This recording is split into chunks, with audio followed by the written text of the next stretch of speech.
Bien, vamos a ver. Bueno, chicos, es la segunda clase del tema, y lo que vamos a ver son las culturas pre-incaicas. A ver, vamos a ver, chicos. A ver, mientras que está cargando.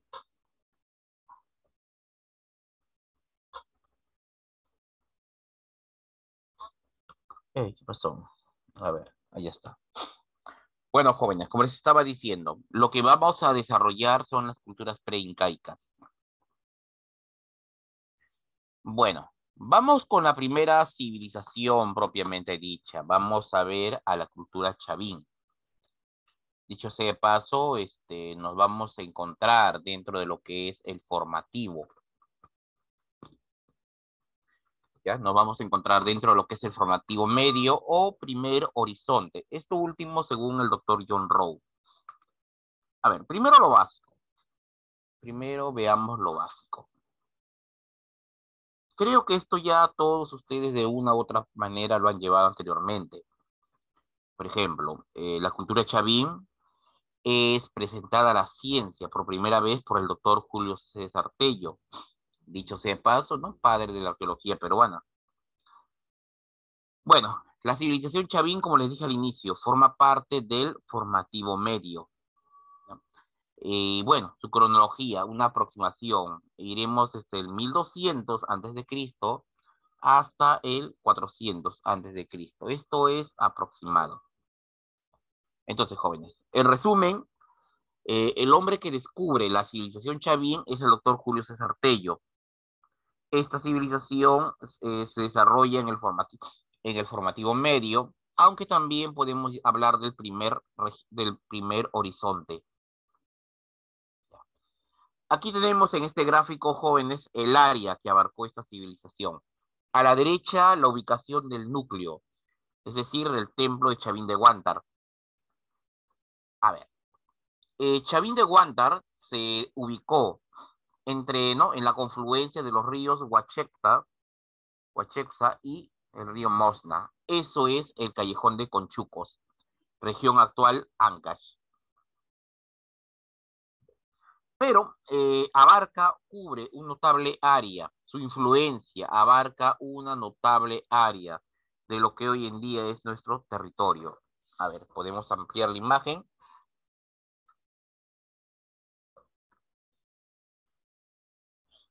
Bien, acá tenemos la ubicación del templo principal. Se ubica en la confluencia del río Huachepsa y el río Mosna, ¿ya? Que forma parte de la cuenca del Marañón. Y esta es el área en la cual se desarrolló esta civilización. ¿Ya? Todo esto es el área comprendida.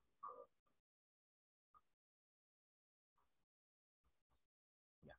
Pero, ¿por qué es importante Chavín? Vamos a ver la importancia de esta civilización. A ver, primero, nos encontramos ante la cultura matriz del Perú antiguo, es decir, la cultura madre, aquella cultura que dio origen a todo. ¿Ya? Chavín va a sentar las bases de lo que es la civilización andina. Bueno, eso me conlleva al segundo punto, ¿no? Que habla de que estamos ante la primera síntesis cultural del Perú antiguo. Estamos ante la primera cultura pan andina.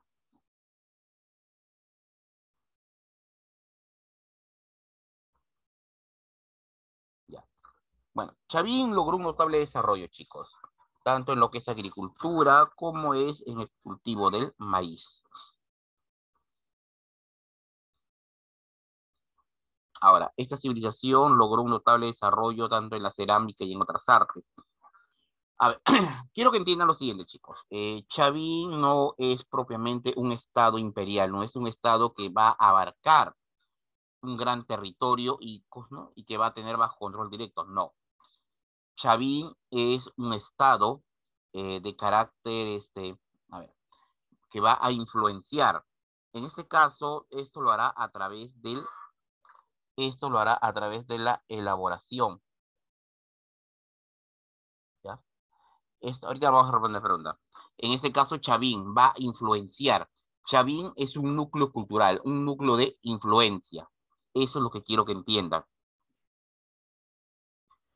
A ver, para que lo entiendan, chicos. A ver, también tenemos otro detalle. Estamos hablando de cultura, civilización. Algunos me van a decir, algunos me van a decir, como su compañero preguntó, ¿qué es Caral? Caral no, si Caral no es más antiguo. De momento, Caral, dejémoslo como un estudio. Caral, Chavín es importante porque va a influenciar en gran parte del territorio. Caral sería algo más local, pero más propio del periodo arcaico, ¿ya? Ahora, el tercer punto hablamos del desarrollo agrícola y hablamos del cultivo del maíz. Quiero que entiendas esto, chicos. Em, Chavín es considerado como la civilización del maíz, ¿ya? El maíz tiene una característica. Si hablamos ya desde el punto de vista económico, vamos a hablar de que en Chavín se consolida el cultivo del maíz. ¿Por qué, por qué estamos haciendo hincapié a ese cultivo? Por varias razones. La primera, el maíz, a ver, mira, quiero que entiendas lo siguiente. Cuando los españoles llegaron y se adentraron en nuestro territorio, pronto se percataron de algo. Se van a percatar de que el pueblo, la población de origen humilde, ¿no? El pueblo en general, su alimentación y su dieta estaba a base de papa. Pero la élite consumía principalmente maíz, o sea, había una diferenciación en la alimentación entre el pueblo y la élite. Lo que pasa es que el maíz conservaba mayores nutrientes y en este caso el cultivo del maíz mejoró, ya regresando a la época de Chavín, mejoró la dieta del sacerdote. Es decir, se produjo una diferenciación, se produjo una notable diferenciación. ¿Entienden? Ahora, eso es por un punto número uno. Punto número dos. El maíz permitió la elaboración de una bebida, en este caso la chicha de jora, lo cual significó la sofisticación del culto. Es decir, se podía apelar a una bebida de contenido alcohólico que sería distribuido en momentos precisos ¿no? de las oraciones o del culto. Y eso, digamos, incrementaría la devoción de los feligreses. Entonces ya tenemos, chicos. Ya, entonces, no, el desarrollo a base del maíz. Eso lo vamos a ver más que todo en su etapa económica. El cuarto punto, no sé, universaliza la elaboración de la cerámica. Como les estaba diciendo al inicio, Chavín es un núcleo de influencia cultural. ¿Qué quiere decir eso? Desde el templo de Chavín o desde Chavín de Huántar se va a influenciar culturalmente sobre el resto del país. A ver, me explico. Si tú miras el mapa del Perú, a ver acá, observa el mapa que está a la izquierda. Todo el área que está coloreada del país no es que el sacerdote Chavín, no es que el gobernante Chavín gobierne todo ese territorio, no. El sacerdote que gobierna Chavín solo controla el templo del Chavín de Huántara, es decir, la zona del Moxne y el Huachepsa, y parte de esa zona, nada más. Pero, va a influenciar directamente, ¿ya? O sea, no gobierna, pero sí influye culturalmente, ¿me entienden? ¿Y cómo se observó eso? ¿Cómo se descubrió? A través de la alfarería, de la cerámica. Cuando se percataron que todos los pueblos que habitaban en un mismo territorio compartían el mismo diseño de alfarería, se percataron de la influencia de Chavín.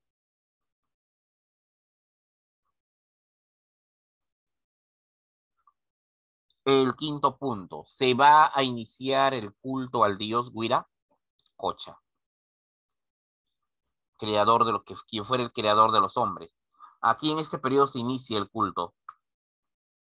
Muy bien, entonces ya hemos visto la importancia. Características. ¿Qué características presenta la civilización Chavín? Bueno, Primero, centrémonos en que Chavín es un estado teocrático, ¿ya? Cuando digo estado teocrático significa que gobiernan los sacerdotes.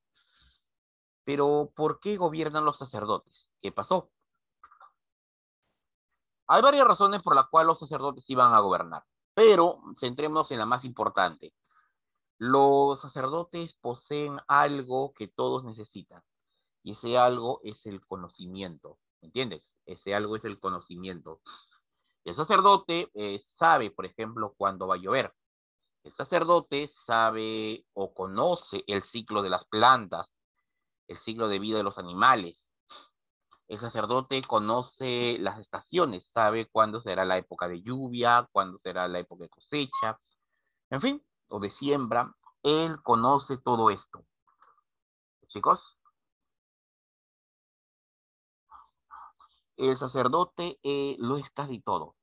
Ahora, debido a su trabajo, el sacerdote es el especialista, este hombre se ha alejado del trabajo manual, se ha alejado de lo que es el trabajo en la producción de alimentos. No, él con sus conocimientos controla la población, influye en la población, ¿me entienden? Aparte, el sacerdote es el astrónomo, el médico, el chamán, el ingeniero, en fin, todo eso.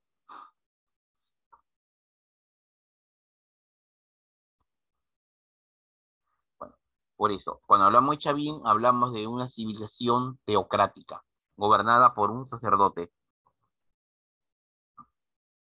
En lo que es agricultura, bueno, ya hemos hablado del maíz, pero no hablamos del siguiente punto, que es la construcción de canales de irrigación. En Chavín se empieza a irrigar con un sistema de canales. Esto ya se va a consolidar. Eso ya venía consolidándose. Antaño, durante el periodo arcaico, la agricultura, el riego de las plantas se hacía por secano, es decir, a través de la lluvia. Pero a partir del formativo, y en especial en el formativo medio, se procede a construir canales y acueductos.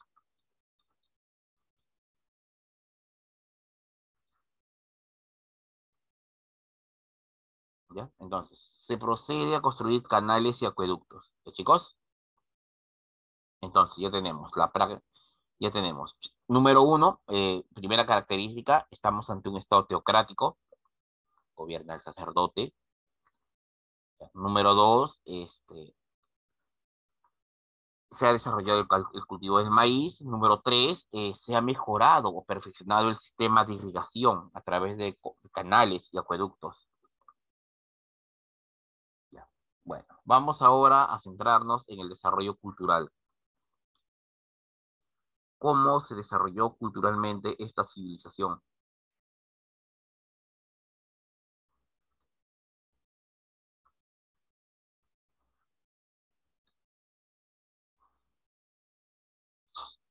Ahora, primero, a ver, Chavín tiene notable desarrollo en varias áreas, pero vamos a destacar una, aparte de la cerámica, arquitectura, orfebrería. Primero veamos la orfebrería. Mm, los señores Chavín conocían el oro, ¿ya? Y también obviamente el cobre, el cual van a utilizarlo en la elaboración de joyas, como la que pueden ver en imagen,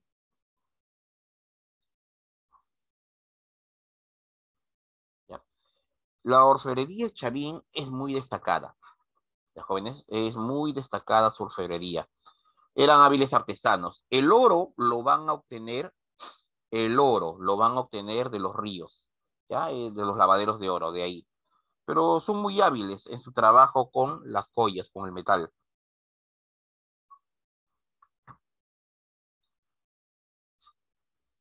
Otra área que vamos a estudiar es la cerámica. Los señores Chavín fueron muy hábiles manejando la cerámica, manejando la arcilla. Ahora, obviamente le van a dar su propio sello, su propio distintivo. ¿Ya? Ahora, hablemos de lo que es propiamente la cerámica. Cuando hablamos de cerámica, hablamos principalmente de lo que es la alfarería, ¿ya? Hablamos de lo que es la alfarería. La cerámica o alfarería incluye la elaboración de vasos, sartenes, ¿no? Utensilios, cántaros y demás utensilios de uso doméstico. Esa es la primera característica de la cerámica. En este caso, alfarería. Ahora, eh, sé que muchos me van a decir, profesor, cuando hablan de cerámica hablamos del huaco, ¿sí? También se puede hablar del huaco, pero quiero que entiendas que los huacos representan a botellas de uso ceremonial, ¿entiendes? Un huaco es una botella de uso ceremonial. ¿Ya, chicos? Un huaco es una botella de uso ceremonial.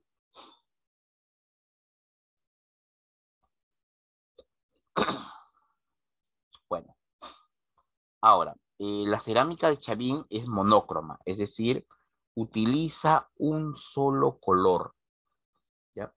Puede ser el negro, el gris, el marrón. Eso sí, una característica es que trata de inspirarse en el color de la piedra. Es como si trataran de inspirarse en ese color.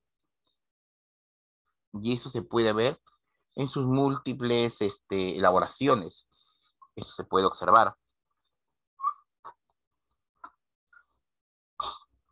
Los adornos que se observan en los huacos, por lo general, son en alto y bajo relieve. Característica aparte, lo más distintivo es el rostro felínico que presenta. Acá en imagen tenemos 3 huacos que puedes observar. Cada uno, por ejemplo, lo básico. Eso recuerda, el huaco es una botella ceremonial. ¿Para qué se lo utiliza? Por lo general contendrá alguna bebida, agua o chichejora. ¿Ya? Al ser ceremonial se utilizará para las ofrendas. ¿Ya? Características. Primero, la base plana. Segundo, la forma globular. Tercero, ¿no? El gollete que puedes ver y el pico. Esas vienen a ser las características.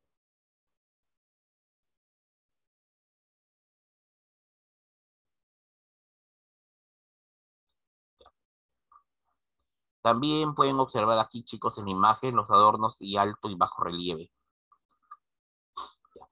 La siguiente área que Chavín va a desarrollar es la litoescultura. Ya. Bueno, a pedir su compañero, vamos a repetir lo de la alfarería. A ver, brevemente, chicos, recuerden, cuando hablamos de cerámica, estamos en el caso, en las culturas prehispánicas, estamos hablando de alfarería. ¿Entienden? Trabajo con arcilla.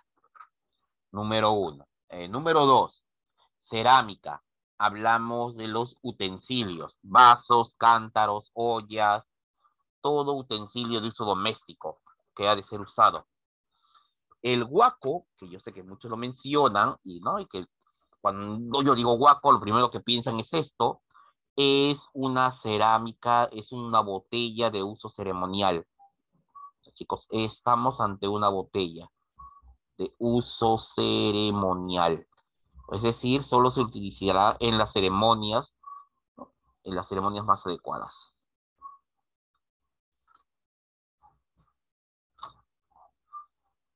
Ahora, vamos al siguiente punto, la litoescultura.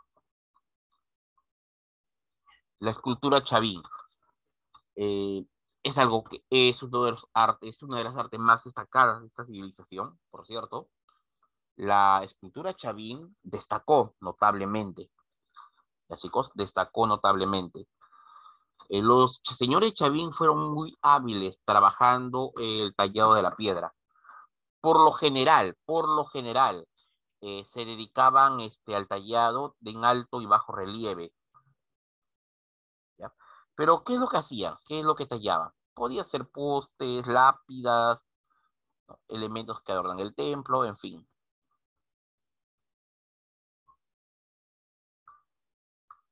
A ver, acá tenemos una muestra de la escultura Chavín.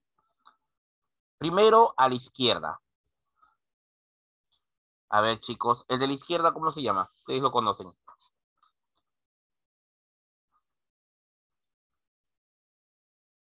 A ver, el de la izquierda. ¿Alguno recuerdo? Lanzón monolítico. Así es. El lanzón monolítico, número 1. Representa al dios jaguar. Se encuentra al interior del templo de Chavín.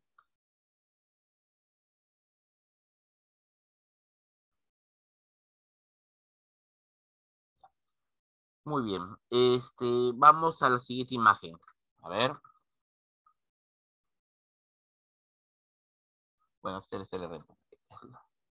vamos a la estela de Raimondi. A ver.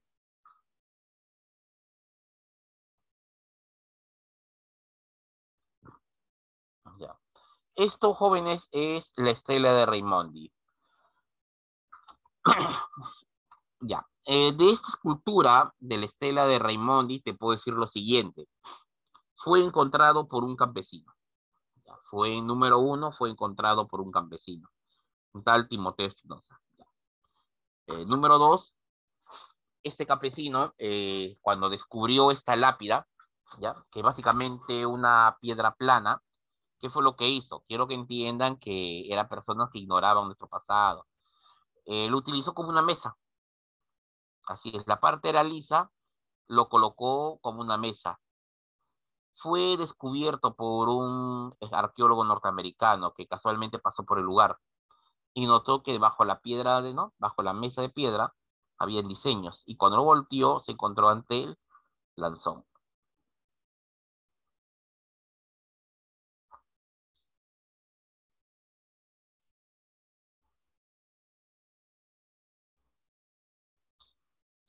Y finalmente tenemos las cabezas clavas. Finalmente. Finalmente. ¿No? Ahora, ¿qué representan las cabezas clavas? Debo decir, chicos, que eran bastantes originalmente, pero que fueron retiradas, ¿no? Se fueron desapareciendo. Según, bueno, hay varias teorías, pero una de las más aceptadas es la que planteó el doctor Eduardo Havish, quien decía que estas cabezas clavas representaban sacerdotes en estado de trance. Bueno, y que básicamente bueno, mostraban rostros felínicos.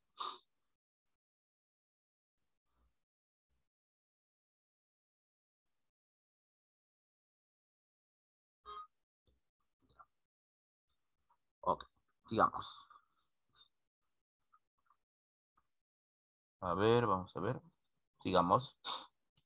Ya. La arquitectura. Último punto en el desarrollo cultural de este pueblo, la arquitectura. Ya. Quiero que entiendas lo siguiente. En Chavín se observa una variedad de materiales, pero todo está relacionado a la región en la que se encuentran. Por ejemplo, si están en la costa, el material que abunda por excelencia en la costa es la tierra, el adobe. Por lo tanto, se harán construcciones a base de adobe. Pero si están en las zonas altas, llámese la sierra, el material que abunda ahí es la piedra. Entonces, podemos decir lo siguiente. Chavín construía con piedra cuando estaba en los Andes y con adobe cuando se encontraba en la costa. O sea, el material varía según la zona. Y tiene sentido, en la sierra llueve más y es preferible construir de piedra, aparte que es el elemento que más abunda.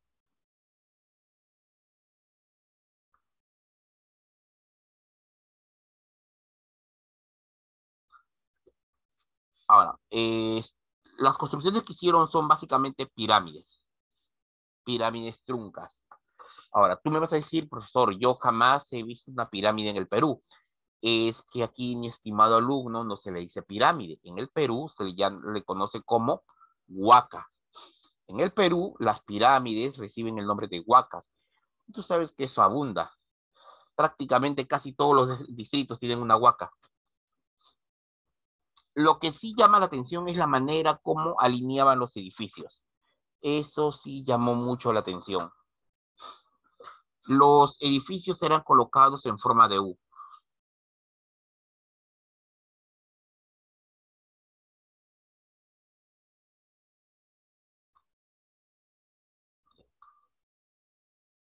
Bueno, algunos presentan patios hundidos, circulares. Acá tenemos. Este es un gráfico, chicos, de lo que son las edificaciones de Chavín. Podemos observar la pirámide, el pozo circular, ¿no? Una plaza, en fin.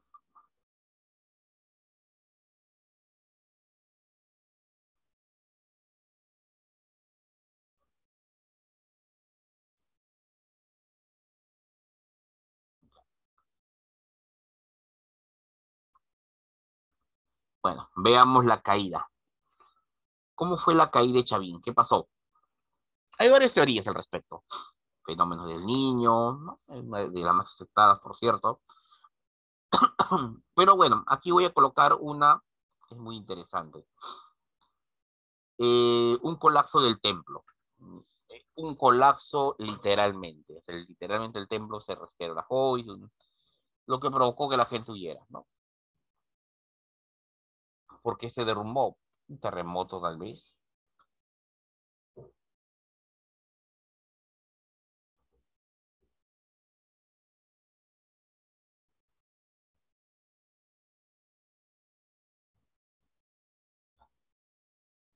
Ya. Ahora, de la caída de Chavín, chicos, una teoría, probablemente haya sido un terremoto, ¿no? Que destruyó el templo y la población huyó. Pero agreguemos que ya había pasado tiempo y cada vez aparecían más y más sacerdotes. Con el tiempo, Chavín quedaría confinado a un área regional. Y eso me llevaría a pasar a una siguiente etapa. El primer desarrollo regional. Nazca y Moche.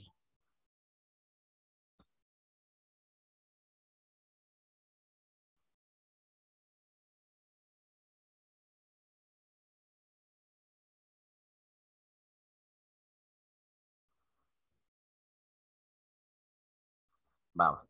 Bueno, aquí en primer desarrollo regional, chicos, vamos a estudiar Nazca y Moche. Pero también he agregado una cultura más, la cultura Lima. ¿Ya, chicos? Entonces, jóvenes, vamos a tener lo siguiente. Lo que vamos a estudiar aquí sería Nazca, Moche. Ay, ¿qué pasa? Nazca, Moche y...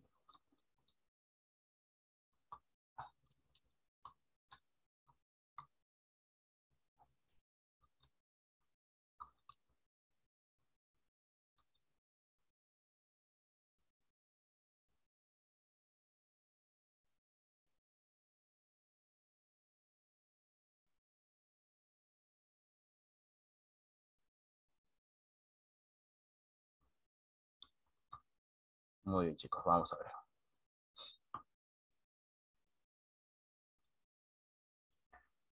Muy bien, pero vamos a explicar de qué se trata. A ver, el primer regionalismo jóvenes se inicia luego de la caída de Chavín.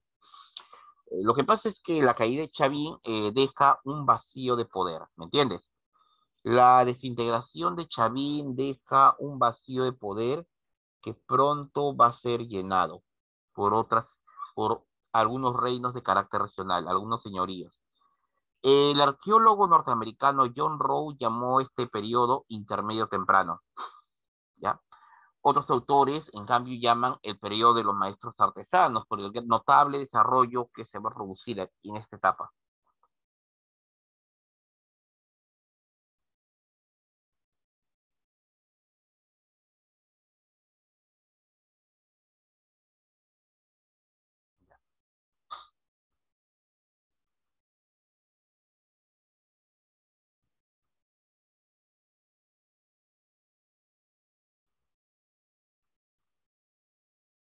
Ya, vamos a ver, chicos.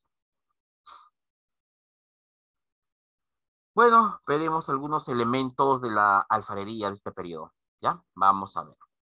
Una cosa es cierta, chicos, el colorido va a ir aumentando.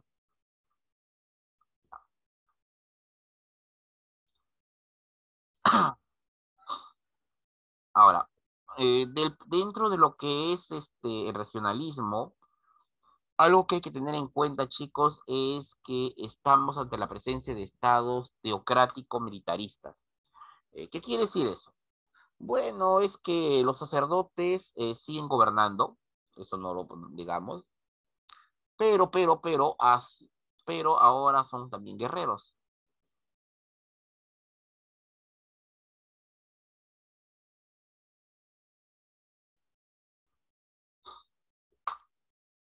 A ver, aquí estamos viendo, a ver, algunas características ya de las tres civilizaciones. La ubicación de Nazca, se desarrolla en Ica, la costa sur.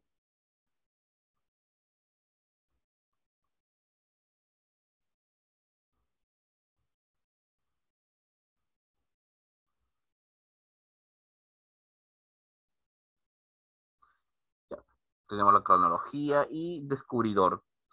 Ya, Mochica abarca la costa norte y Lima, bueno, la cultura de Lima es los valles del Chillón, Rima, Lurín, Cañete.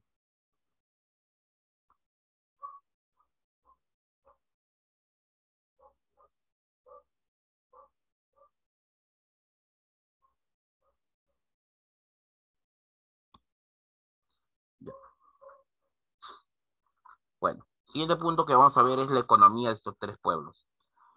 De más está decir que la economía de las tres civilizaciones es la agricultura. Eso ya está de más. Todos sabemos que la base económica es la agricultura. Claro, van a tener características propias. A ver, en Nazca destacará el cultivo del maíz. Los Nazca sí cultivaron maíz. Moche fue más diversificado. Maíz, tubérculos, frutas. ¿Ya? Y Lima, bueno, cultivo del maíz y frutas. Los Nazcas complementaron su economía gracias al comercio. ¿Ya, chicos?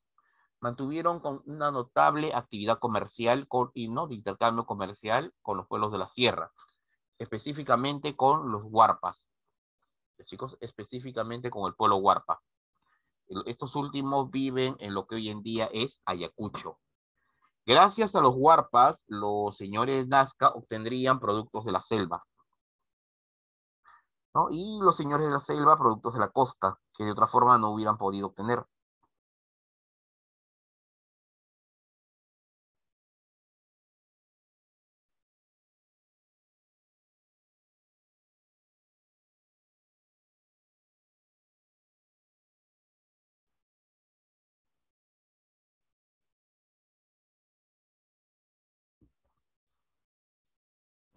Bueno, vamos a ver.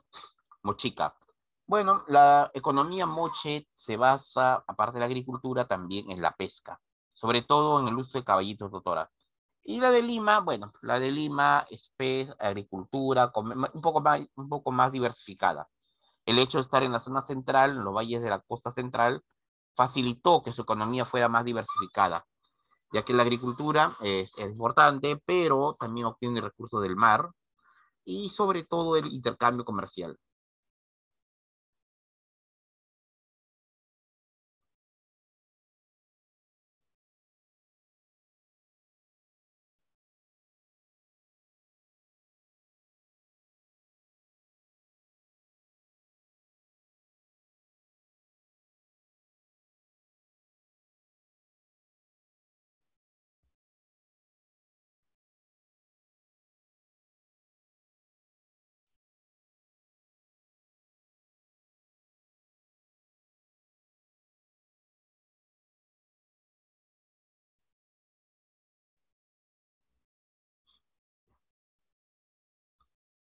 Bien, disculpen chicos, un ligero inconveniente aquí. Chicos, un ligero inconveniente, ya. Bien chicos, continuamos con la economía de la economía, con la economía de estos pueblos. A ver, recapitulando. Número uno, los tres pueblos tienen como base económica la agricultura, pero, hay diferencias. Por ejemplo, Nazca. Bueno, Nazca está ubicado en los desiertos de Ica. Y creo que ya todos conocen cuál es el problema cuando te desarrollas en un desierto. Tu principal problema es la falta de agua. Por lo tanto, se debe traer el agua, por lo tanto, de las alturas. O en su defecto, obtenerla de la napa freática. En tal caso, jóvenes, los señores Nazca apelaron a la construcción de las llamadas galerías filtrantes, que puedes ver, que puedes ver aquí. Apelaron a la construcción de las galerías filtrantes. ¿Ya? Por ejemplo, aquí pues, ¿ya? Chicos, Miren, básicamente la idea es esta. Básicamente la idea es esta. Construir pozos y acercarse lo más posible a la napa freática. La gravedad hará el resto, hará que el agua aflore a la superficie. De esa manera van a aprovechar. De esa manera van a aprovechar. ¿Sí, chicos? Sigamos con la economía. Moche. Bueno, los moches, aparte de la agricultura y bueno, donde también construyeron canales, acueductos, empezaron a apelar a la pesca. Para la pesca van a utilizar los famosos caballitos de totora. ¿Sí, chicos? Los famosos caballitos de totora. Eh, Fueron muy importantes, ustedes pueden observarlo en la imagen, fueron muy importantes.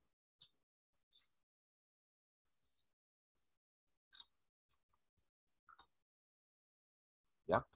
A ver, por ejemplo, en esta imagen puedes observar jóvenes que gracias a esos caballitos se dedicaban a la pesca y también a la caza de focas.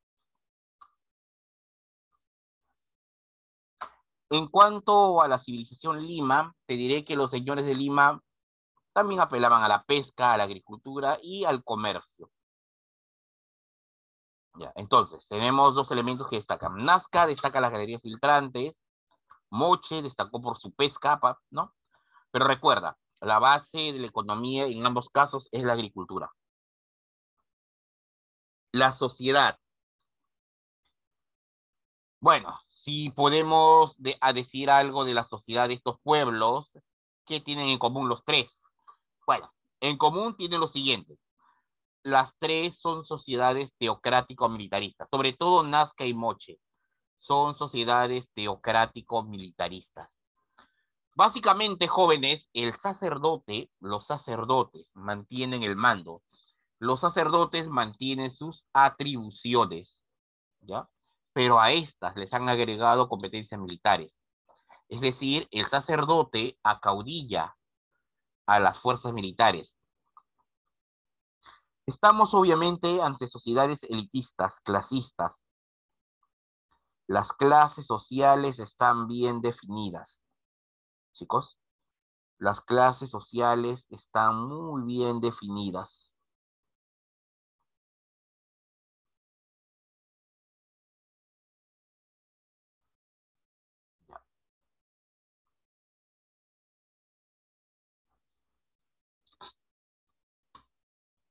A ver, por ejemplo, en Nazca hay campesinos y pescadores, los guerreros. Algo que llamó la atención cuando se estudia Nazca fue que al momento de desenterrar la ciudad de Cahuachi, dicho sea de paso, capital de los Nazca, se encontraron cabezas trofeo. ¿Ya? Se encontraron una gran cantidad de cabezas en las viviendas en las que pertenecían a los guerreros. Estas eran las llamadas cabezas trofeo. ¿Para qué servían? Bueno, algo muy sencillo. Lo sabemos por los grabados que se han observado, por los dibujos que se han mantenido de la época Nazca, que los guerreros tenían la costumbre de llevar al cinto las cabezas de sus enemigos. ¿Ya? Esa costumbre de coleccionar cabezas trofeo. ¿Por qué hacían? ¿Pero por qué lo hacían? ¿Qué afán tenían de esas cabezas? Bueno, una teoría aceptada es de que llevar cabezas trofeos era una forma de intimidación a la población. ¿Ya? Básicamente el mensaje era muy simple, ¿no? Obedece al gobierno, paga tus impuestos y no mira dónde vas a terminar. ¿Ya? Era un mensaje muy claro. En Moche la estratificación social fue aún mucho más compleja. Pero en Moche, bueno, y también al igual que Nazca, había una clase social que comenzó a desarrollarse, los llanas, es decir, los esclavos.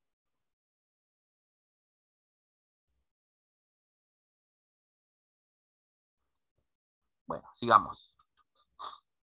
Lima es teocrático militarista y es una sociedad estratificada. O sea, hay desde una élite hasta esclavos. No hay problema. Acá tenemos, chicos, las famosas cabezas trofeo. ¿Ya? Fue el señor Max Uhle quien las llamó así.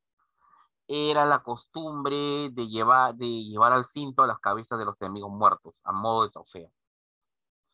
Como te dije, las cabezas de trofeo cumplen muchas funciones, pero una de ellas, quizás la más importante, sea la de intimidar. Intimidar a la población, coaccionarlo a que obedezca al gobierno, ¿no? Que obedezca al sacerdote, advirtiéndole de lo que les puede pasar si es que osan desobedecer. Bueno, acá tenemos la pirámide social moche. Tenemos a la cabeza al Siekish. ¿Ya? El Siekish es el gobernante de varios valles, jefe militar. Los Alaek, por su parte, controlan un solo valle, mientras que el Pillac es el sacerdote.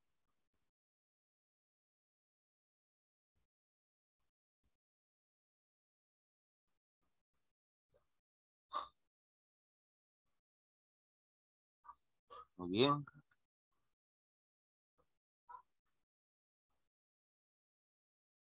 Ok, chicos, sigamos.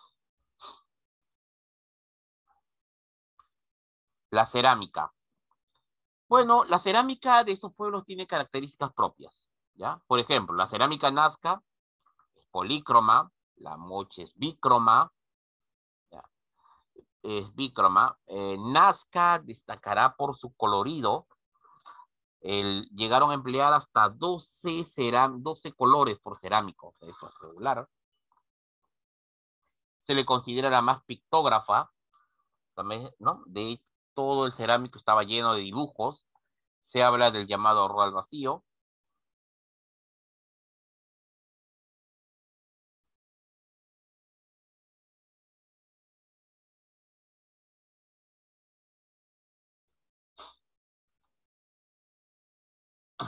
Bien, chicos, a ver.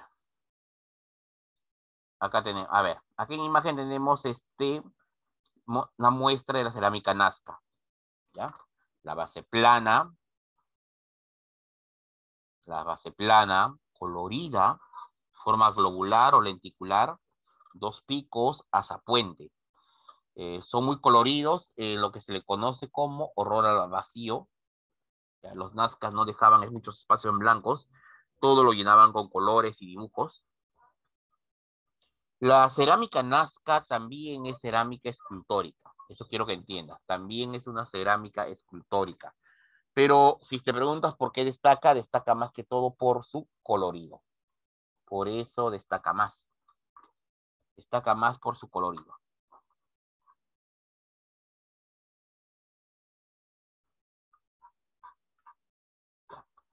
Ahora, la cerámica moche.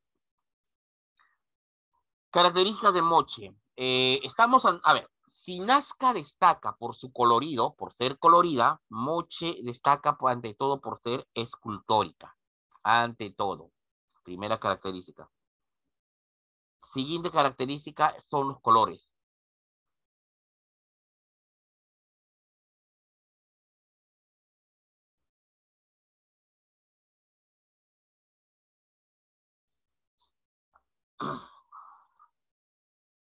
Ya, chicos.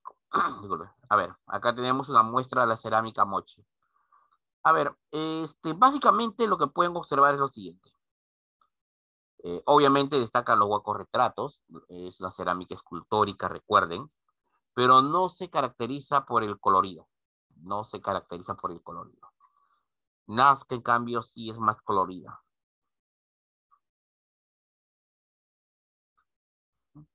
Ya. A ver, tenemos la base plana, fórmula globular, el asa y el pico. Ya. Es escultórica, como les he dicho, es una cerámica escultórica. Dentro lo que destaca es las llamadas, ¿no? Los llamados huacorretratos. Quiero que entiendas que no hay dos huacorretratos iguales.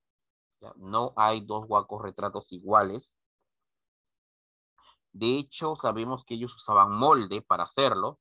Lo más probable es que tomaran el molde como el rostro del interesado, ¿no? Del que estuviese ahí.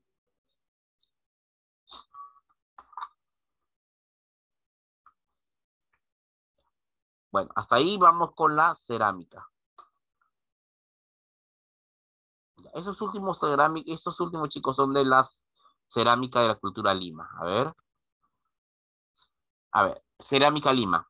Estilo interlocking. Decoración, figuras en forma de pez, serpientes entrelazadas. Estilo maranga. Uso frecuente del modelado.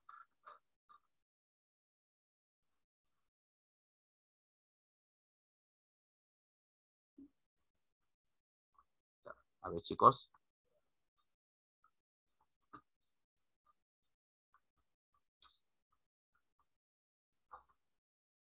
Ya.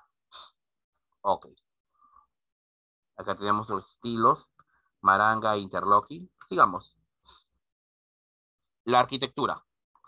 A ver, estudiamos primero la arquitectura nazca. Bueno, para ser más justo, las tres culturas son culturas de la costa. Y si utilizamos el criterio que se venía desarrollando desde la época de Chavín, las construcciones que van a predominar, va a predominar el uso del adobe. ¿Ya? Ahora, si preguntas por qué razón se utiliza adobe en la costa y no la piedra, la respuesta es simple, joven. El adobe, el barro es el elemento que más abunda en la costa. ¿Ya? Nazca, por ejemplo, emplearon adobe, canto rodado, madera, en este caso el uso del guarango. ¿Qué lugares va a destacar de Nazca? Bueno, Cahuachi, que es la capital, las huacas de Hule, Tello, Gentilar, en fin.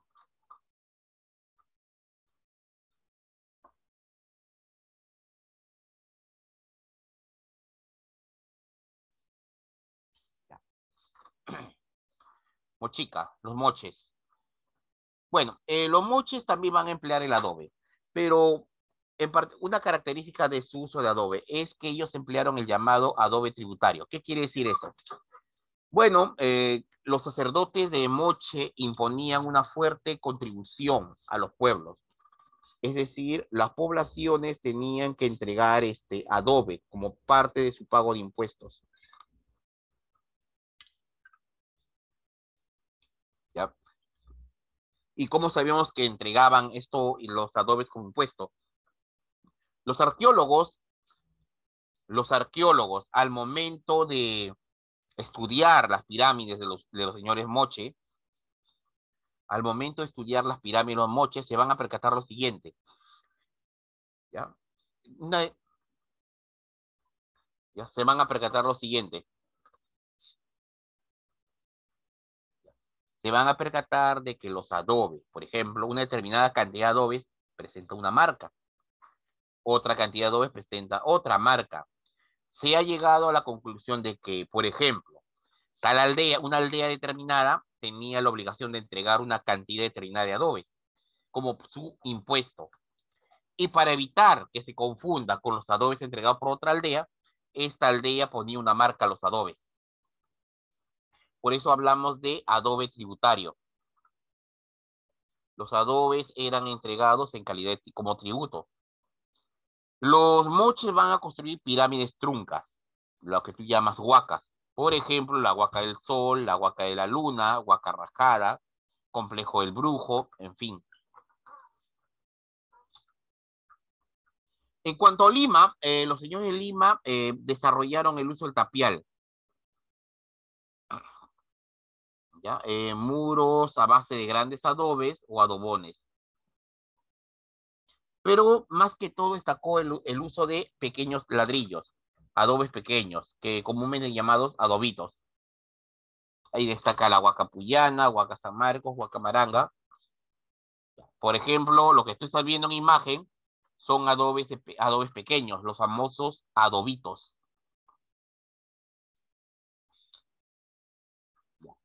Esto es en cuanto a la arquitectura. Las líneas de Nazca. Sería, chicos, ¿no? Imperdonable hablar de Nazca y no mencionar las famosas líneas de Nazca que pueden ver en imagen. Ahora, la pregunta es, ¿quién las descubrió? Esa es la gran pregunta.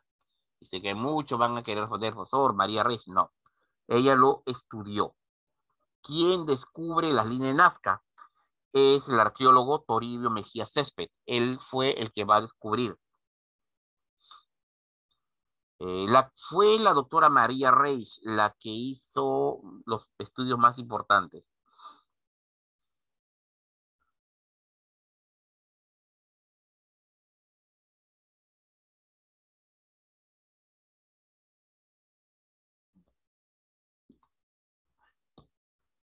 A ver, María Reich hizo los principales estudios sobre la línea de Nazca. Llegó a la conclusión de que nos encontrábamos ante un calendario agrícola. ¿Ya? Un calendario agrícola. Capaz de predecir los fenómenos naturales, ¿no? Bueno. Acá en imagen, como puedes observar, las principales líneas de Nazca. Recuerda que estas son vistas solo desde el aire. ¿Ya? Bueno, imperdible si es que no hablamos del señor de Zipán. Chicos, un segundito, por favor. Sería imperdible si no habláramos del señor de Zipán.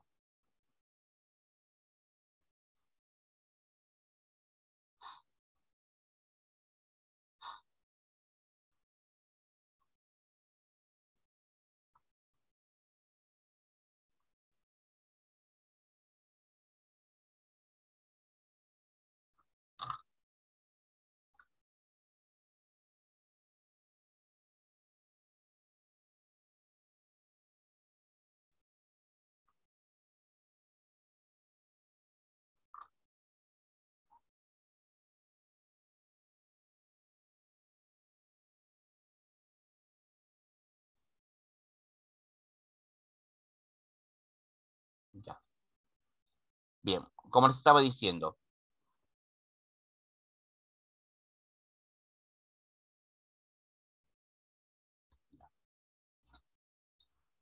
en cuanto a Moche, sería imperdible, chicos, sería, ¿no? Imperdonable hablar de esa civilización sin hablar de la tumba del señor de Zipán. Para ser justos, chicos, la mayor muestra de la orfebrería de Moche es la tumba real del señor de Zipán. Es la mayor muestra de orfebrería. Fue encontrado por el arqueólogo peruano Walter Alba, ¿ya? Pero para ser justos, el lugar había sido descubierto por la policía del pueblo de Zipán, que en un operativo para alejar a los huaqueros, bueno, llegaron y el lugar estaba ya abierto.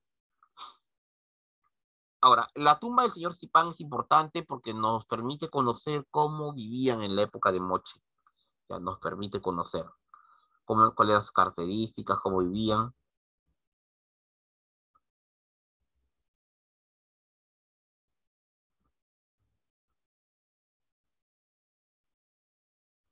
Ya. A ver, otra muestra de la otra tumba real es la Dama de Cao. Esto más que por la orfebrería es por el aspecto social. Nos permite conocer de que en el antiguo Perú, en Moche, las mujeres podían llegar a ocupar altos cargos.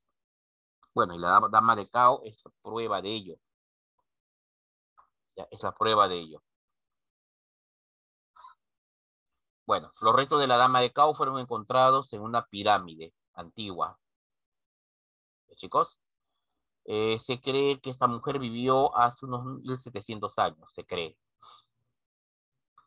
Finalizamos con esta primera parte, con la escritura. De Moche sabemos que fue el doctor Larco Hoyle quien planteó que los moches desarrollaron un tipo de escritura. Escritura que él llamó payariforme. ¿Los chicos? Escritura que él llamó payariforme.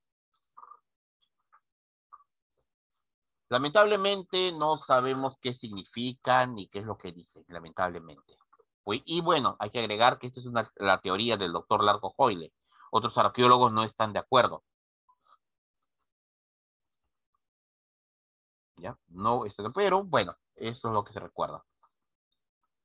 A ver, dejamos de compartir y nos vamos a desarrollar las primeras preguntas. Es la dirigida 2. A ver, vamos a desarrollar.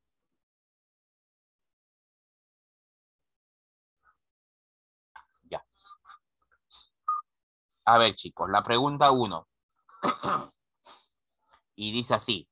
Los arquitectos de Chavín construyeron una serie de ductos subterráneos con el objetivo del paso de las aguas debajo del templo de Chavín de Huántar. Sí, miren, una cosa llamativa del templo de Chavín de Huántar es de que de la existencia de, bueno, ríos subterráneos no, ya que no un río es natural, canales o acueductos subterráneos que debían pasar por debajo del templo. Recuerden que en el templo Chavín de Huántar se encuentra el dios Caguar. Esta agua, al pasar por debajo, emitía una especie de ruido similar a un rugido.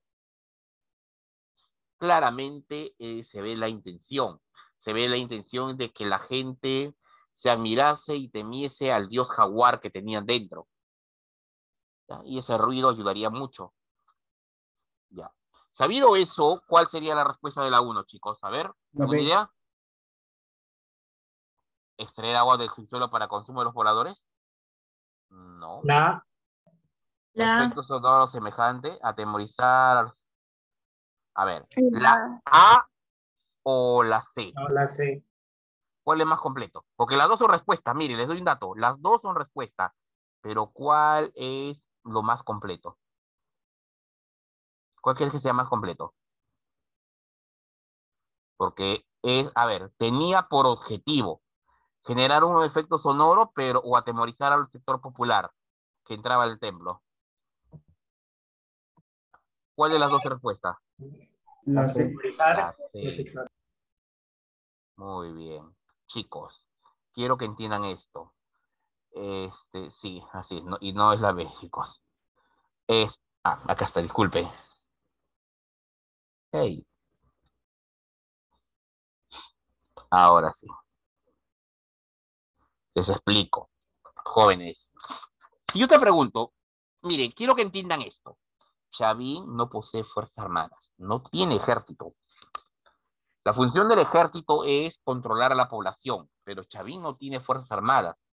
Chavín es un estado teocrático, donde se logra todo a través de las palabras del sacerdote. La idea siempre es atemorizar al pueblo. La religión sirve para que el pueblo guarde temor. ¿Ya? Para eso sirve. Imagínate tú ser alguien del pueblo, entrar al interior del templo, donde está el dios jaguar, y escuchar su rugido al interior. Obviamente eso asustaría.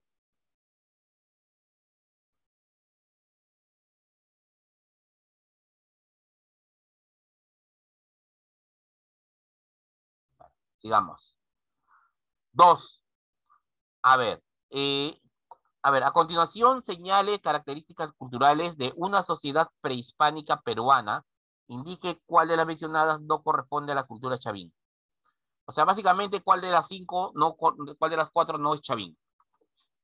Sobresalió en el arte de la litoescultura, basándose en monolíticas, básicamente monolítica, es decir, esculturas de una sola pieza. Su centro ceremonial principal está ubicado en la confluencia de caminos. Difundió un estilo artístico alfarero y una religiosidad a nivel panandino. Sus mejores expresiones artísticas fueron la orfebrería y la cerámica. A ver, chicos, ¿cuál de las 4?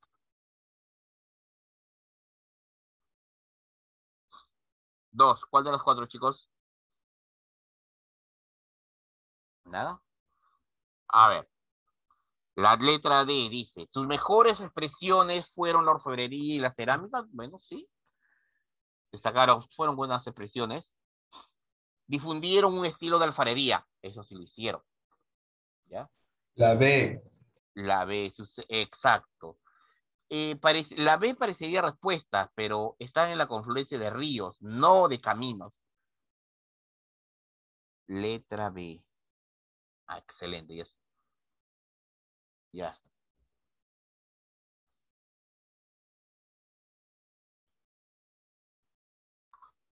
Moche. A ver, señores. A ver, me están pidiendo lo verdadero. Solo lo verdadero. ¿Ya? Señor de Zipán, ¿fue monarca de la sociedad Moche? Bueno. Los restos de las sacerdotisas de José de Moro muestra un poder equitativo entre hombres y mujeres. Los Huacos Mochicas se caracterizan por su producción realista. Muchos de los canales producidos por Mochica, como Cumbri, son usados hasta la actualidad. ¿Cuál es correcto, chicos? La B. 1 y 2. Señor Zipán fue un monarca de la sociedad Moche. Los restos de sacerdotisa. A ver, vamos por partes.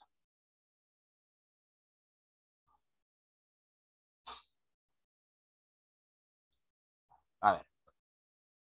El problema, chicos, es que Moche no es un estado unificado. O sea, no hay un estado Moche. Quiero que entiendan. No. Moche es una confederación de valles. Y lo peor, no hay una sola confederación. Son 2 confederaciones o hasta 3, según algunos autores. Acá sí hay una división.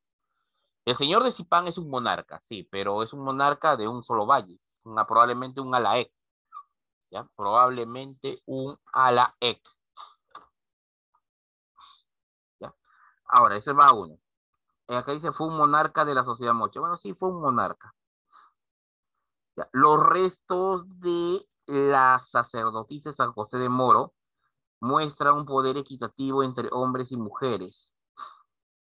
Los Huacos Mochicas se caracterizan por una producción realista. No son realistas. Eso quiero. Son escultóricos, sí, pero no son nada realistas.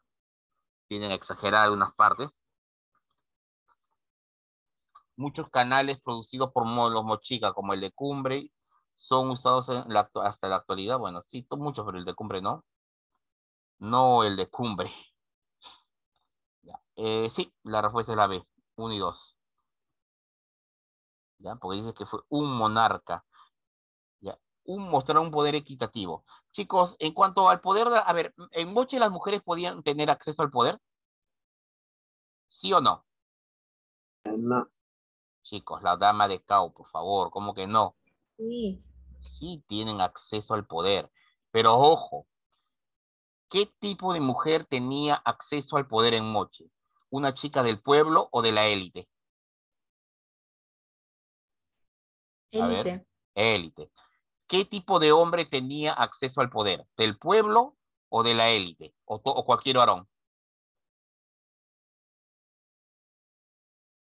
Chicos, la élite. Bien claro fue al inicio de la clase. Moche es una sociedad clasista. ¿Me entiendes? Si tú eres de la élite, tienes todas las de ganar. Si eres del pueblo, no. Así de simple. ¿Ya? ¿Quién es Aya Paek? Profesor, no sé quién es Aya Paek. Bueno, acá en la imagen, acá voy a aprovechar esto. Voy a aprovechar esta imagen.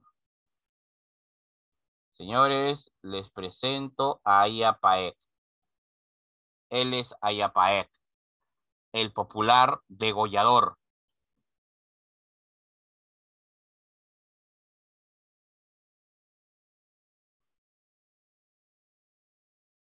Ya. Él es Aya Paek, el degollador. ¿Ya? Es una deidad importante. Recuerda que Moche practica sacrificios humanos. ¿Ya? Recuerda que Moche practicaba sacrificios humanos en grandes cantidades. Y esto lo podemos ver en ¿no? En su alfarería, en sus murales, en fin. ¿Ya?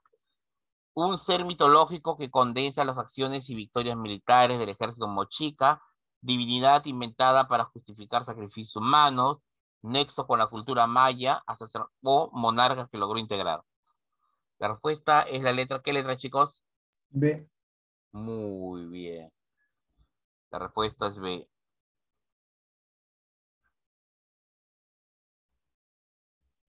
La respuesta es la letra B. Bueno, la 5 creo que sale, porque creo que ya la 5 ya sale, ¿no? Chicos, la 5. Sí. Ok. Sí, ya está. Ok. 6. Nazca creó una tecnología hidráulica que logró extender. Ya, chicos, por favor, ¿cómo se llama? Vamos, tuvimos de clase. La D. Muy bien, las galerías filtrantes. Las galerías filtrantes. Excelente. Verdadero y falso. De Nazca, su principal centro administrativo fue Cahuachi. Recuerda que Cahuachi es la capital. Verdadero. No, falso. Las cabezas trofeo tenían fin. A ver, chicos, la 13, ¿verdadero o falso?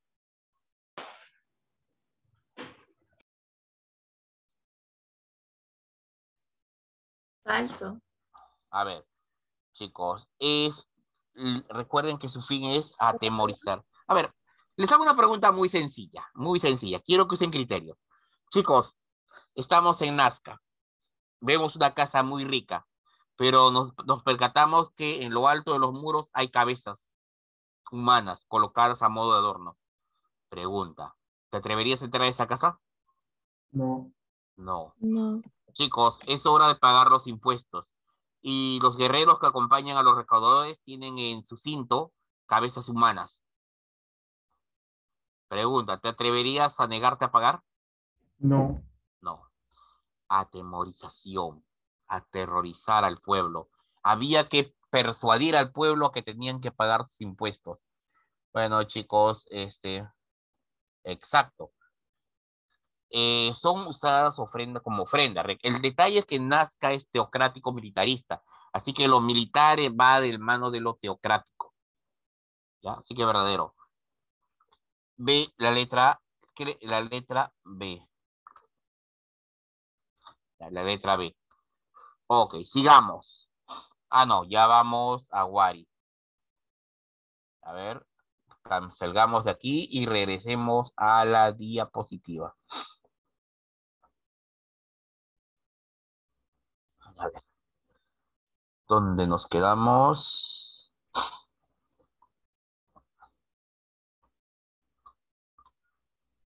Ok, vamos a ver. Acá está.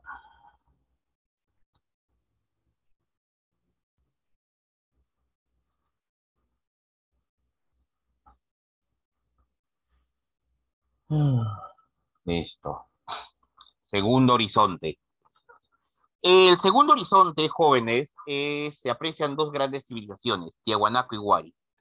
Pero el día de hoy vamos a hablar solo de Wari. ¿Ya? Pero centrémonos primero en algunos conceptos básicos del segundo horizonte. Dado que no vamos a tratar Tiahuanaco, pero podemos hablar a grosso modo. En este periodo, dos grandes culturas, Wari en Ayacucho, Tiahuanaco en Bolivia. Chicos, dos grandes civilizaciones. Wari, Tiahuanaco, Ayacucho y lo que hoy en día es Bolivia.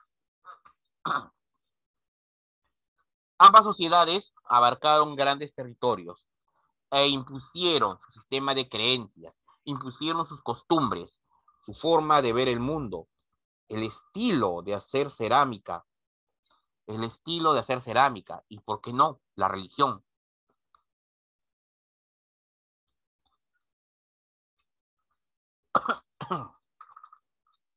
Por ejemplo, restauraron el culto al dios Viracocha. Así es. Recordarás que Viracocha, su culto, fue iniciado en la época de Chavín. Y en el segundo regionalismo prácticamente casi desaparece. Casi. Pero fue Tiahuanaco primero y luego Wari quienes restablecen el culto a esta deidad, a Viracocha. Bueno, dos civilizaciones destacan, como te dije, Tiahuanaco y el Imperio Wari. Ya. Vamos a centrarnos ahora en el Imperio Wari.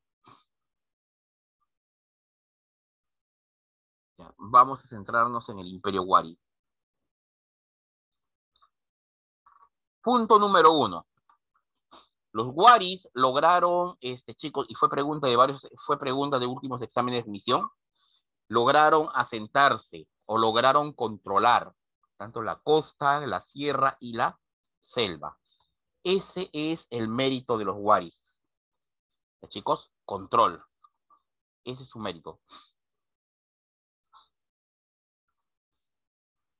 Por primera vez, una civilización andina lograba tener acceso a las 3 regiones. Claro, la expansión de Wari no habrá sido fácil, ¿no? Fue, digamos, un poquito complicada. Tú sabes, guerras, conquistas. Acá tenemos la expansión y a sus vecinos, Tiahuanaco.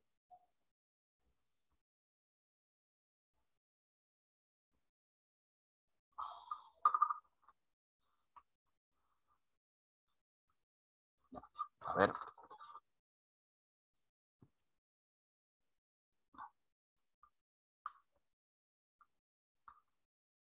Ya está. Ok.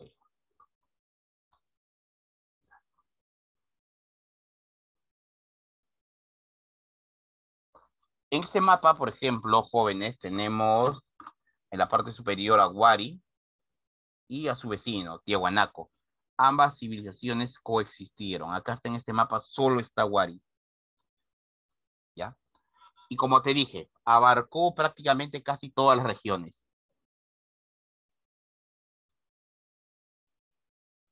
La capital de Wari es la ciudad de Viñaque.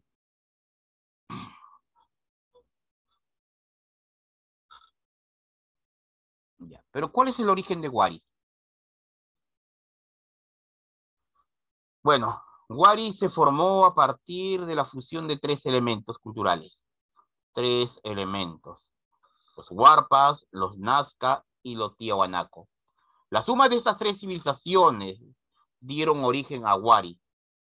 Los Huarpas, que se habían asentado originalmente en lo que hoy en día es Ayacucho, y que, bueno, desarrollaron una notable cultura hidráulica, ¿ya? Van a ser los primeros en sentar las bases. De hecho, Huarpa vino a ser el núcleo original del Imperio Wari. Los Nazcas, por su parte, van a aportar el llamado modelo urbano.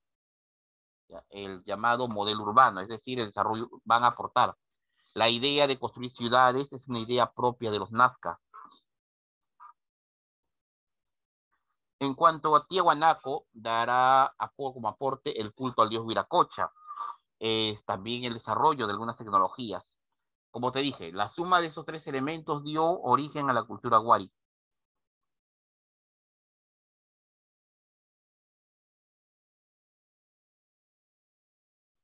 Sigamos.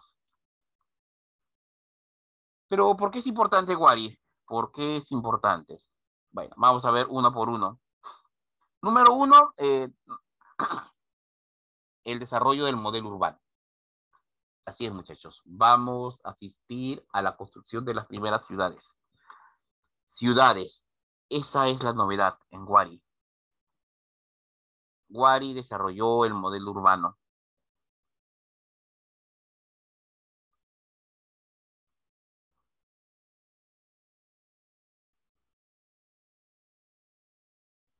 Ya, sigamos.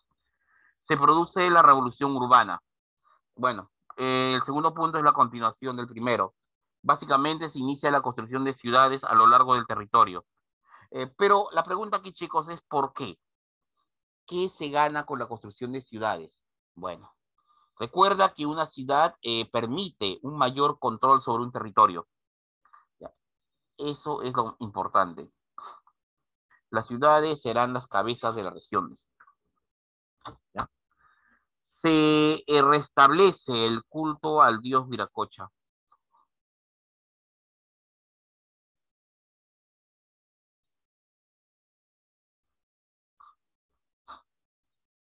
Digamos, se integra la costa, la sierra y la selva. Eso también ya hemos estudiado. Por segunda vez en nuestra historia, nuestro territorio queda unificado. Ya anteriormente había sido con Chavín, pero ahora era con Wari. Ahora, los señores de Wari, para afianzar su control sobre el territorio, inician la construcción del Capañán, ¿no? Una imponente red de caminos que cubrirán gran parte del territorio. De esa manera logran mantener su control. sobre las distintas localidades.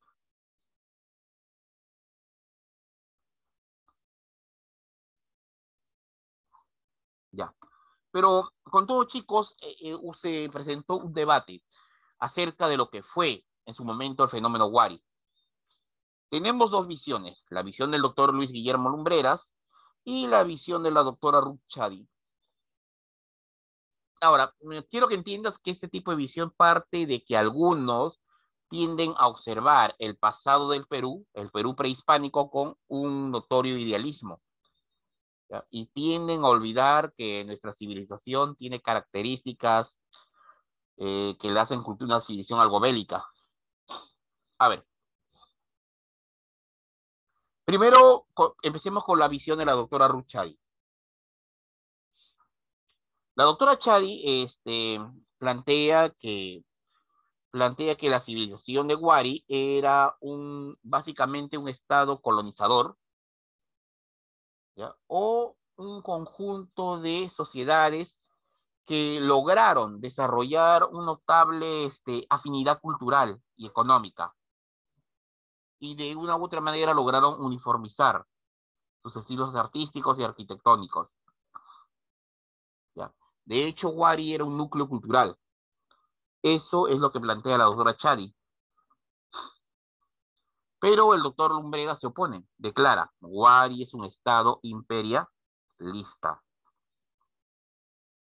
La expansión de Wari se dio gracias a su ejército, que desde Viñaque se encargó de conquistar distintas localidades, siempre con el objetivo de incrementar la superficie de cultivo, incrementar el número de tierras de cultivo y también, sobre todo, de llanaconas.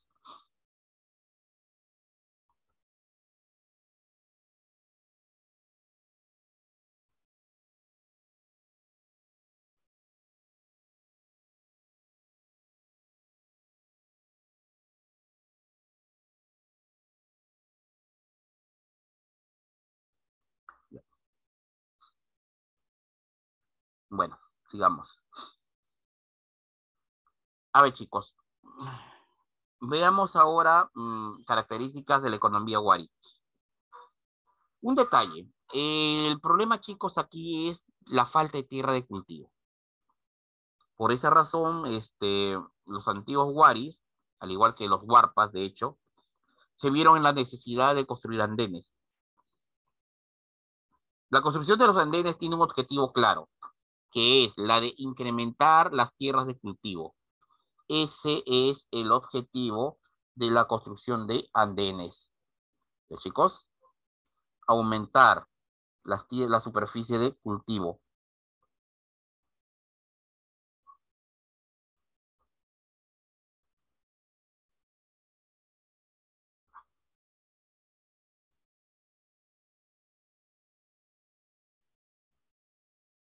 ¿Ya? Ok.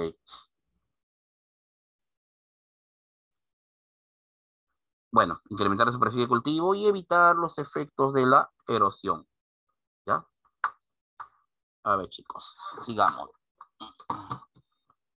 A ver, disculpe.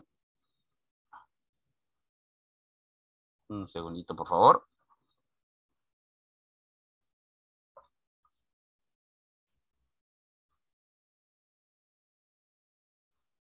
Ujú.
Ya.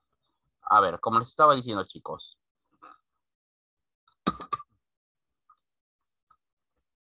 A ver, Wari basó su expansión en su ejército a controlar grandes áreas, ¿ya? Una vez que controlaba un territorio, inmediatamente procedía a la construcción de una ciudad. Las ciudades en Wari eran llamadas cabeza de región. Cada ciudad tenía un área determinada bajo su control. ¿Ya, chicos? Cada ciudad tenía un área bajo su control. De ahí viene el término cabezas de región. ¿Ya, chicos? ¿Ya?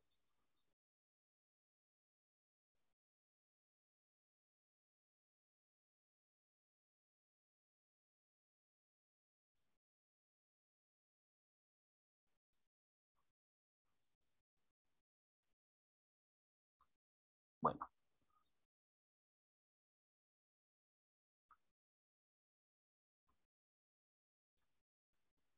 Bueno, chicos, vamos a ver. Ahora, una pregunta más, chicos. ¿Cómo es que desaparece el Imperio Wari? El final de Wari. Bueno, una cosa, sabemos lo siguiente. El final de Wari nos lleva al segundo regionalismo, ¿ya? Pero, chicos, el segundo regionalismo aparecen culturas locales, regionales, tales como Chimú, Chincha, los Chancas, Chapoyas, Aymaras. Ahora, todo esto jóvenes se inició por la desaparición del Imperio Wari. Pero, ¿por qué desapareció Wari? ¿Qué fue lo que pasó? Hay varias teorías al respecto. Fenómeno del niño, guerras civiles, la cual es más común, más proclive, la cual la mayor parte está de acuerdo que es muy probable que el enfrentamiento entre estas ciudades, las que tengo aquí, haya debilitado al estado Wari. A eso, aunado a la invasión de los Chancas, simplemente no podrían soportarlo y el imperio Wari se vendría abajo. La caída del imperio Wari dejó un vacío de poder que fue llenado por culturas regionales. En este caso hablaremos del segundo regionalismo.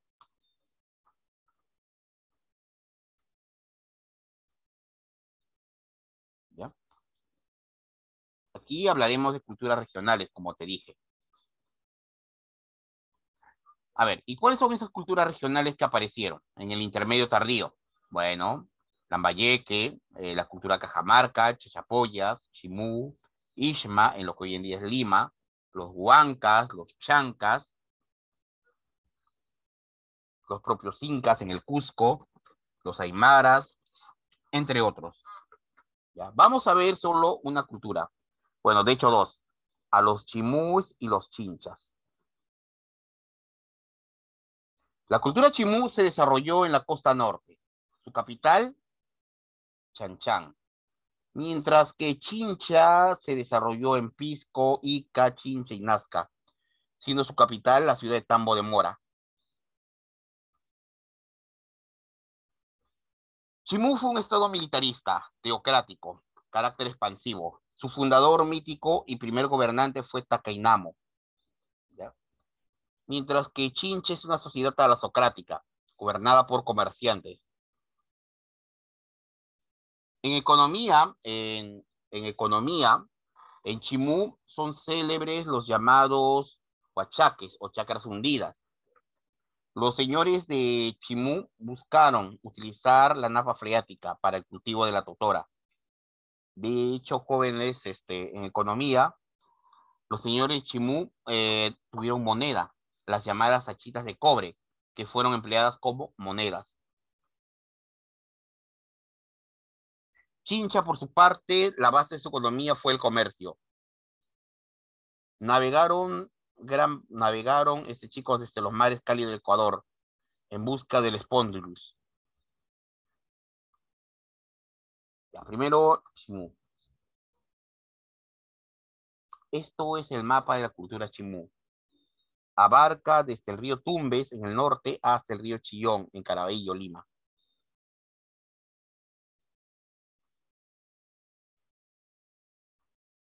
Tacaidamo, quien fue su gobernante mitológico. Huacricour, su primer rey.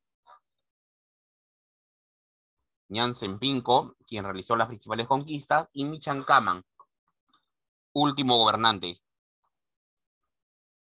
Ya, logra la máxima expansión, pero fue vencido por Tupac Yupanqui.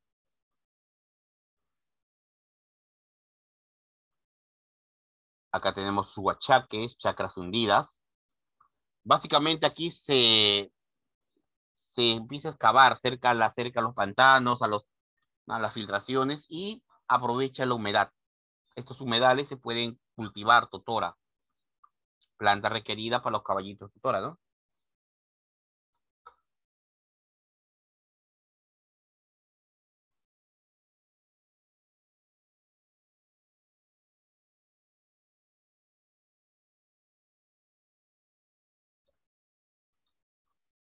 Acá está las hachitas de cobre, que fueron usadas como moneda por los antiguos chimúes. La cerámica chimú. Fueron muy hábiles los artesanos chimú. Lograron una notable alfarería, como puedes observar aquí. Chicos, lograron una notable alfarería.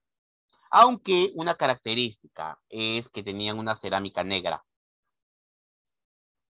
Como dice bien claro dice el documento, no lograron equiparar a sus ancestros, los moches. No lograron igualarlo, pero fue notable. Los famosos huacos negros, así los llamaron en su época.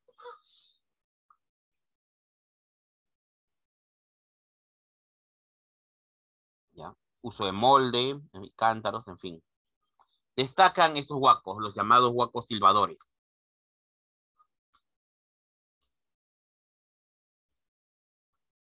Otra área donde van a destacar es la orfebrería. Los señores chimú fueron muy hábiles en el trabajo de la orfebrería. De hecho, aunque mire, la orfebrería de Moche mejoró, de Chimú mejoró cuando estos se anexaron a la cultura lambayeque o cultura sicán. Su orfebrería mejoró bastante.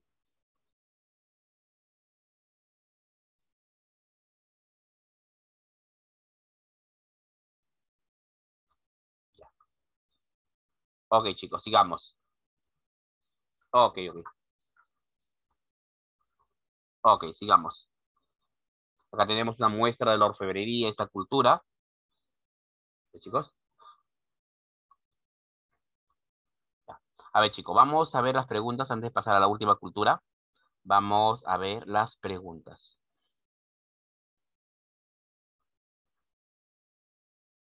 Ay, la verdad, sí.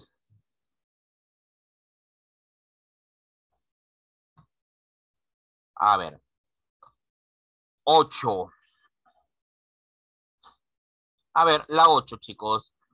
El urbanismo desarrollado por Wari es una característica definitiva de estos, ¿no? Pero sinceramente, chicos, ¿de quiénes copiaron el sistema urbanista, el modelo urbano? ¿De qué cultura? Nazca. Muy bien, los Nazca. Excelente. Excelente, los Nazca. Ya, con el horizonte medio, es decir, segundo horizonte, la alternativa correcta. Se inicia con la formación del Imperio Inca, se forma la segunda regionalización de culturas, se caracterizó por tener un gran desarrollo urbanístico o se consolidó la elaboración de cerámica escultórica. Sí.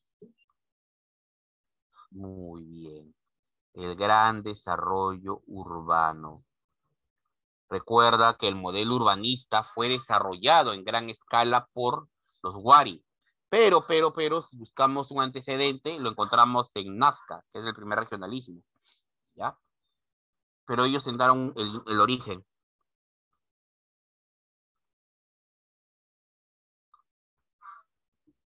A ver, de lo que acabamos de leer de Chimú. A ver, Nailán es para la tradición Sicán, ¿ya, chicos? Pero en Chimú, ¿quién es el fundador mitológico? A ver, empezando. La leyenda de Nailán se asocia a la cultura Sicán. Mientras que en la cultura Chimú, ¿quién es el fundador mitológico?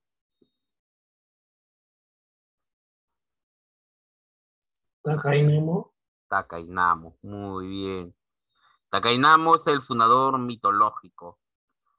Llegó, al igual que el señor de Nailán, llegó del otro lado del mar. Muy bien, vamos a ver qué nos dicen en el chat. Muy bien. Muy bien, muy bien. Los Chimú formaron el estado más poderoso de la costa norte, ¿ya? Durante el periodo de los estados regionales tardíos, dominaron naciones como los Tupis, Sican, Chancay. Estas conquistas fueron consecuencia de qué. ¿A qué creen que fue consecuencia, chicos?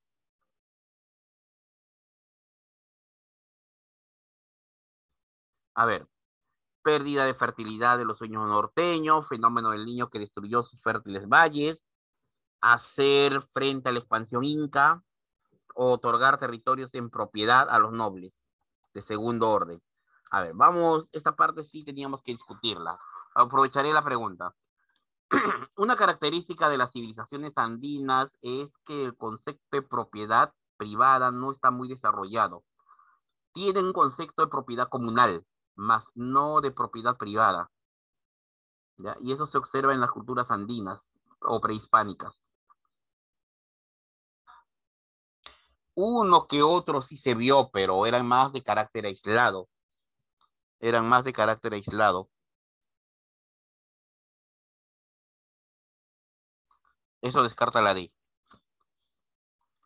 Hacer frente a la expansión inca. Fenómeno del niño o pérdida de fertilidad de suelos norteños. Ah, sí. Bueno, su amigo creo que el joven ya se dio cuenta de la respuesta. Pero vamos a ver. Hacer frente a la expansión inca, chicos. De hecho, Chimú se encontraba en plena expansión cuando tuvo la mala suerte de encontrarse con los incas. O sea, la expansión se estaba dando. En varias culturas empezaron un proceso de expansión. ¿Ya? Pero no, la C no es respuesta. Fenómeno del niño que destruyó su fértil valle. El fenómeno niño es una constante.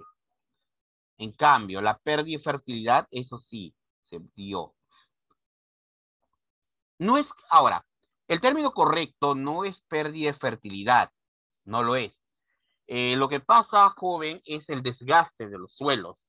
Cuando se produce un cultivo intensivo, pero no se utiliza el abono suficiente, los suelos tienden a perder fertilidad. Cuando la irrigación es por inundación, a veces se produce el fenómeno de que la sal se concentra en la tierra, pérdida de fertilidad. O sea, cuando no hay un drenaje adecuado.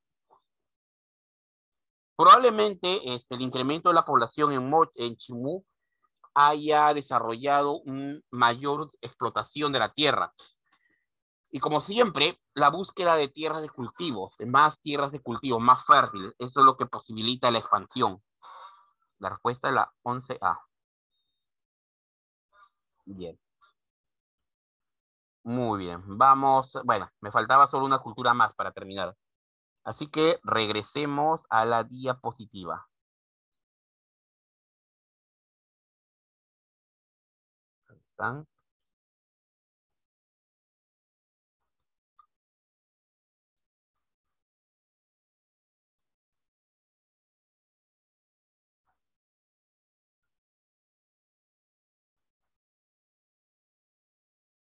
A ver, chicos, vamos a ver.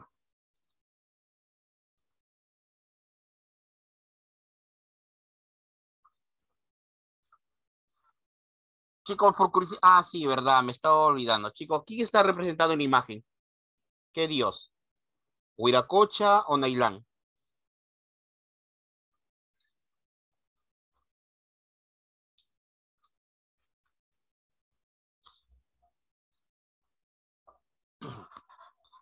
En la imagen está representado. Viracocha. No, chicos, L de la Costa es Nailán. Recuerden que Chimú sometió a la cultura lambayeque, la anexó. Lambayeque tenía como deidad principal a Nailán. El culto a Nailán sabemos que se expandió en la costa norte en su momento. Chicos, en su momento.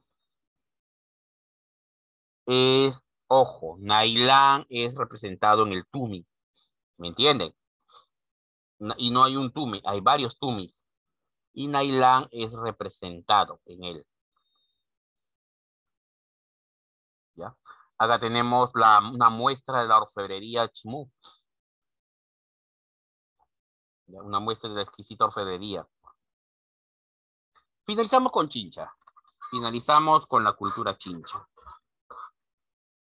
A ver, los chinchas fueron hábiles, como puedes ver en la imagen, los chinchas fueron hábiles navegantes, ¿ya? Navegaron el Pacífico en busca del Spondylus, ¿ya? En busca del Spondylus. A ver, ¿dónde está? Acá está. Acá puedes observar el Spondylus. En busca de este elemento, que fue muy empleado en las ceremonias mágico-religiosas de los Andes. La capital de los chinchas es la ciudad de Tambo de Mora. ¿Ya? Es la ciudad de Tambo de Mora. Ciudad que fue construida con uso de piedra y barro. Cosa curiosa en la costa.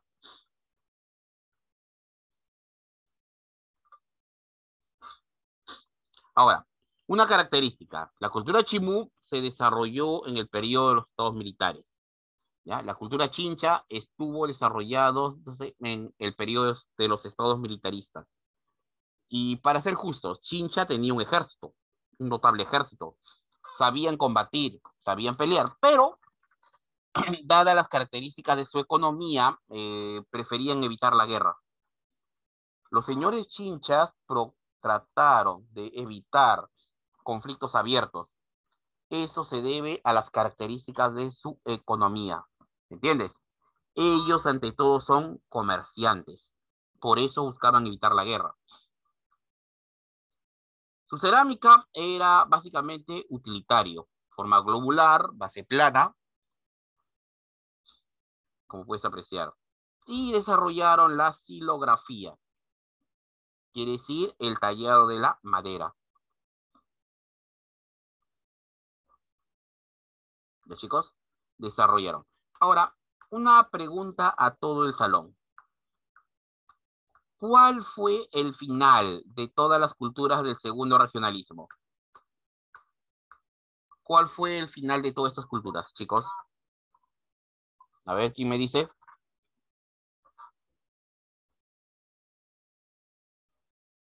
¿Nadie?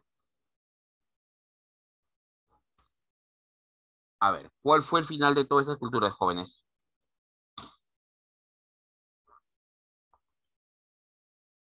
A ver, ¿tenemos respuesta? Muy bien, excelente. Para el siglo XV se produjo una guerra prácticamente de todos contra todos. El resultado es que los incas salieron victoriosos y lograron someter a los pueblos, ya sea de la costa y los Andes. La expansión inca chocó con la expansión de la cultura chimú, ¿entiendes? Su último gobernante, Chancamán, se enfrentó a las huestes de Tupac Chupanqui, que en aquel momento era príncipe, no inca. Y la expansión inca se chocaría con la expansión española. Se pondría final ahí.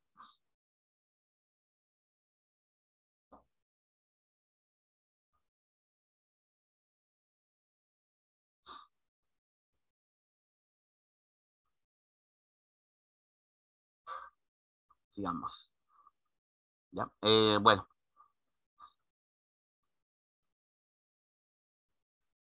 un detalle que me gustaría afinar, jóvenes, es el final de la cultura Wari.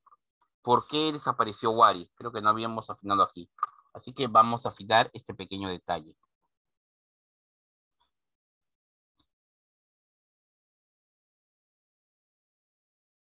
Ya, a ver.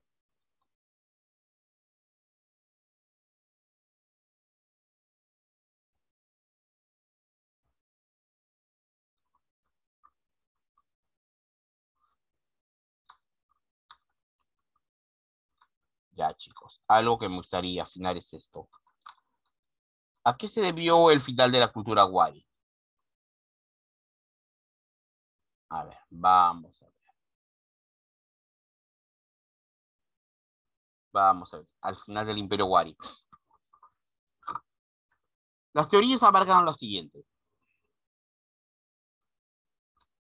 El incremento de la población, el incremento de la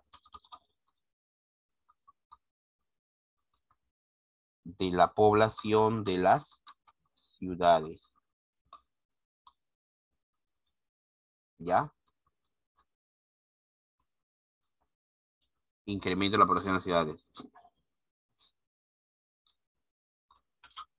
Los recursos no pueden cubrir las necesidades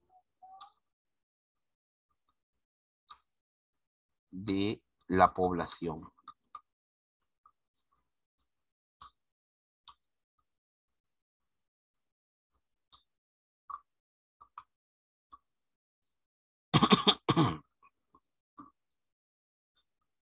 La rebelión de las ciudades.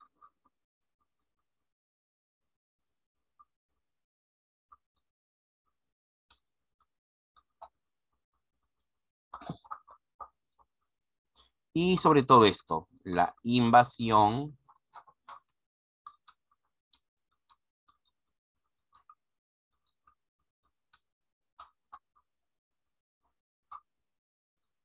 de los chancas. Una sumatoria de hechos fue lo que provocó el final del Imperio Wari. Ya, una sumatoria de hechos.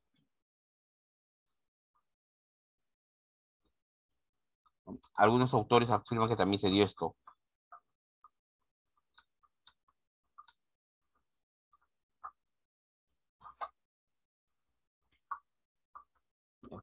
Una serie de factores condujeron al final a la desintegración del Imperio Wari.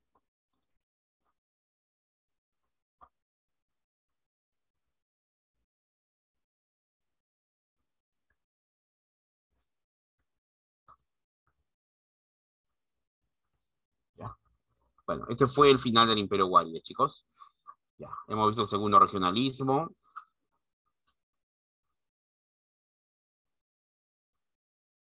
Las visiones de Luis Guillermo Lumbreras con la autora Chadi. Y el origen de la cultura Wari, ¿no? La suma de 3 elementos, Huarpa, Nazca, Tiahuanaco. Esto, por si acaso, ha sido pregunta en una variedad de exámenes de admisión. 5 o 6 exámenes, 5 o 6 veces ha venido esta pregunta ya. La sumatoria de 3 elementos, Huarpa, Nazca y Tiahuanaco. La capital.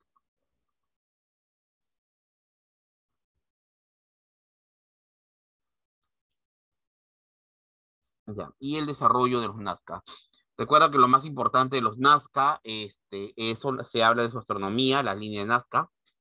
¿Quién lo descubre? Torillo Mejía. ¿Quién lo estudia? La doctora María Reich. La tumba real del señor de Zipán y la tumba real de la dama de Cao. En el segundo regionalismo, hombres y mujeres podían gobernar tranquilamente, siempre y cuando sean obviamente de la élite.